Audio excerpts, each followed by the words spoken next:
Good morning, dear students. Today we are going to start a new chapter which is communicable disease.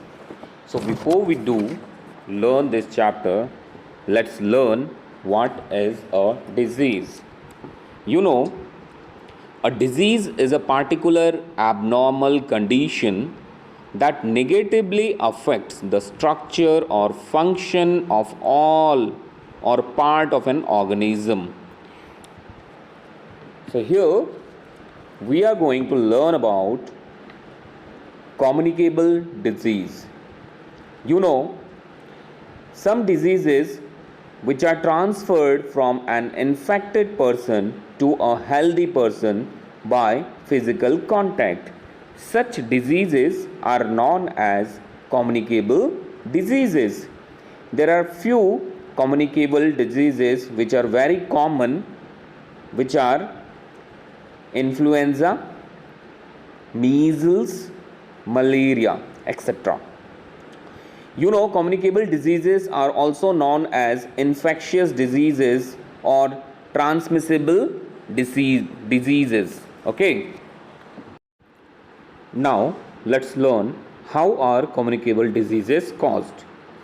Communicable diseases are caused by various kind of germs.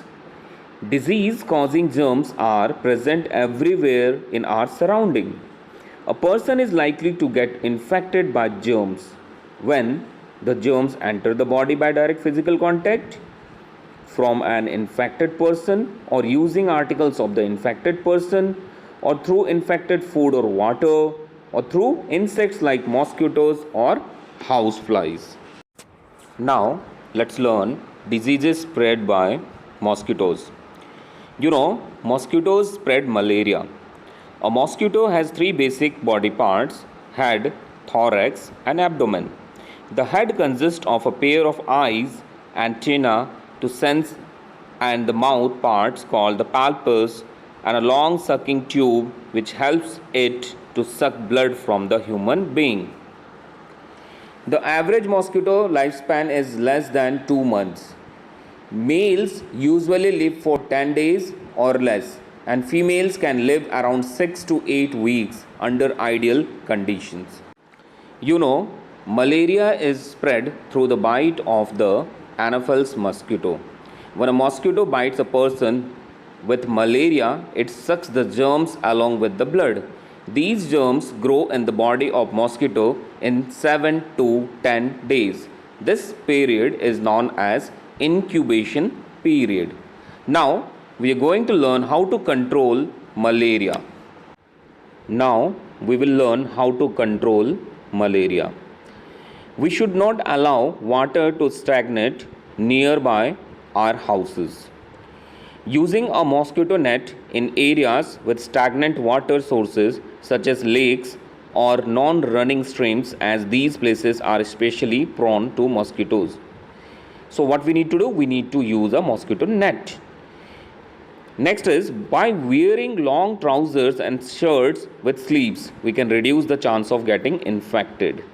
Spraying insecticides like DDT in and around the house. Using anti-malaria drugs like chloroquine. Now let's learn diseases spread by housefly.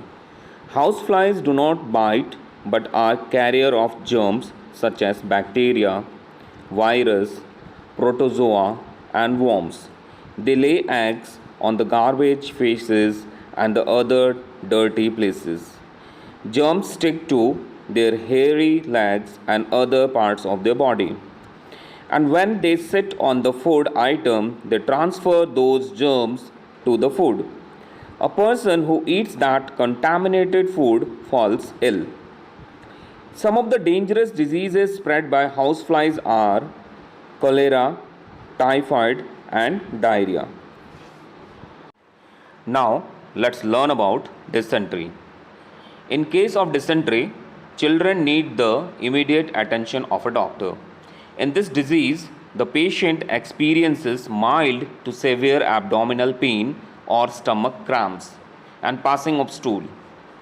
You know, untreated dysentery can be very much dangerous for us. So what we need to do? It is most important to replace the fluid lost from diarrhea to make up for this loss of water. To make up the loss of water, one should be given ORS, that is oral rehydration solution. It can be easily prepared at home.